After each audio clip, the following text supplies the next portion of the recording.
12 గంటలకు వెళుద్దండి. మా గన్ను అసలు ముందు నుంచి వెళ్ళదండి, వెనక నుంచి వెళుద్దండి.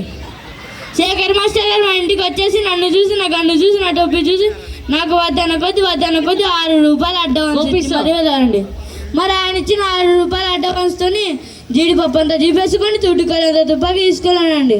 మరి అక్కడికి వెళ్ళాక బతుకున్నాళ్ళని కలిసి భయపడుతుందని చెప్పేసి చనిపోయిన 25 మంది పలస కాల్చేస్తున్నాడు. మరి మీ ఇంట్లో డబ్బుకి కానీ దాన్ని కానీ లోటు ఉంటే చెప్పండి.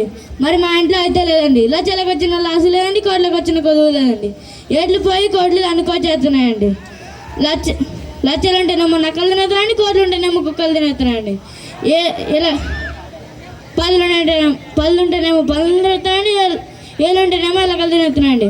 ఆఖరికి కిల్లలు ఉంటే చీమలు తినేస్తున్నాయండి. మరి తినడానికి నెత్తి మీద బొచ్చు తప్ప ఏం మిగట్లేదండి. అందుకే ఇటు బడి వచ్చేసామండి. Thank you.